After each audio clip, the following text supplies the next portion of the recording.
येळकोट येळकोट जय मल्हार सदानंदाचा येळकोट शिवा मल्हार साहेबाचा येळकोट केळकोट घे. हाय फ्रेंड्स, स्वागत आहे तुमचं परिक्वीन व्हिडिओमध्ये. आजचा व्हिडिओ चंपाषष्ठी कशी साजरी करावी आणि चंपाषष्ठी साजरी करण्यामागचं रहस्य काय आहे ते या व्हिडिओमध्ये मी तुम्हाला सांगणार आहे. त्याचबरोबर तळी कशी भरावी हे देखील सांगणार आहे. हा व्हिडिओ तुम्हाला आवडल्यास प्लीज लाईक करा, शेअर करा आणि सबस्क्राईब करायला विसरू नका. आणि सर्वात महत्त्वाची गोष्ट म्हणजे कमेंट करायला विसरू नका. कमेंटमध्ये अवश्य लिहा येळकोट येळकोट जय मल्हार सदानंदाचा येळकोट. चंपाषष्ठी का म्हणतात याचा अर्थ काय सुरुवातीला मी सांगते.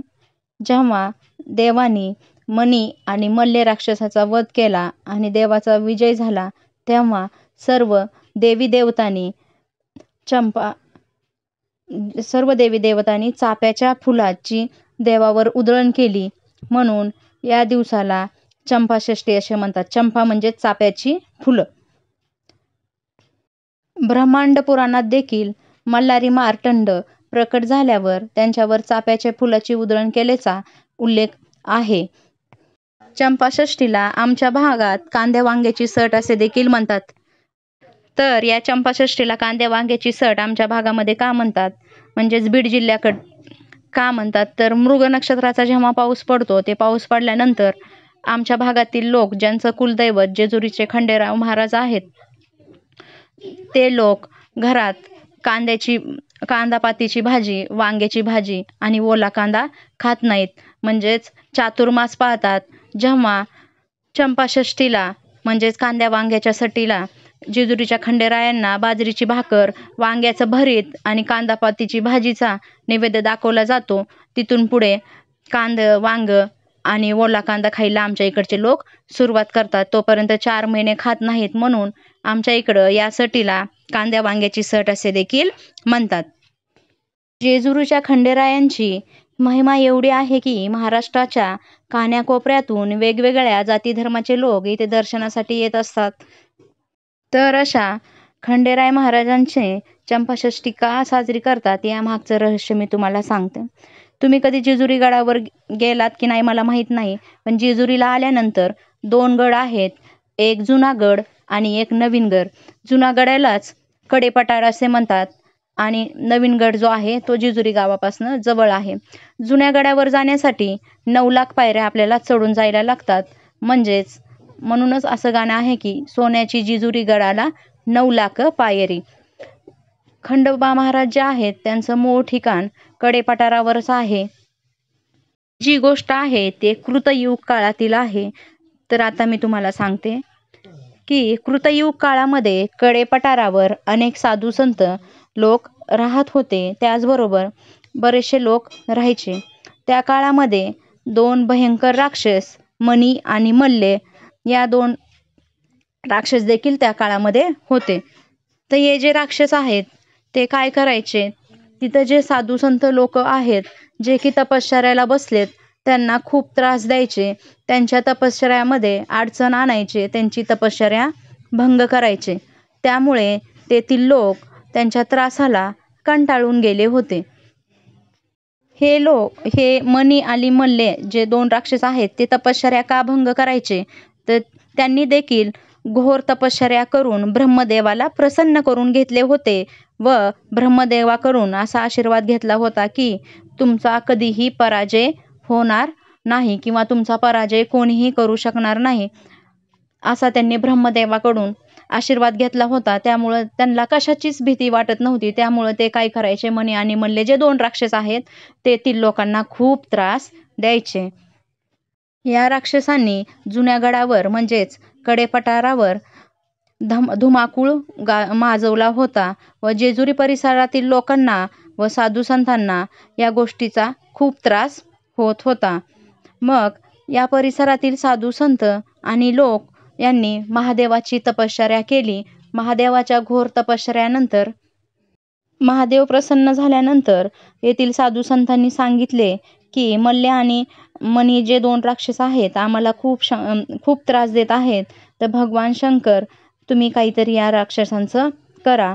तेव्हा या राक्षसांचा नायनाट करण्यासाठी महादेवानी मार्तंड भैरव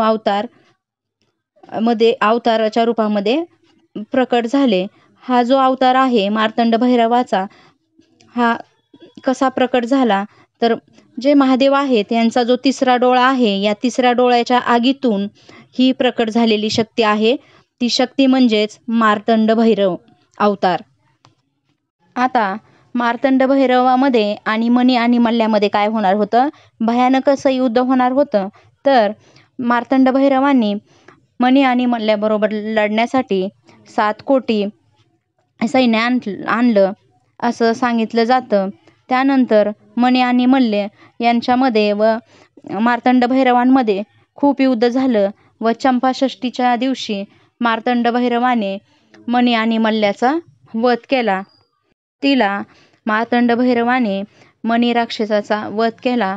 वध करत असतानाच मणी राक्षस देवाला शरण आले व म्हणाले की देवा, मला माफ करा, मला माझी चूक कळाली आहे, मला तुमच्या चरणाशी जागा द्या. माझा जीव जाण्यापूर्वी माझी अशी इच्छा आहे किंवा तुम्ही माझा वध करण्यापूर्वी माझी अशी इच्छा आहे की माझं जे डोकं आहे ते तुमच्या पायापाशी राहिले पाहिजे.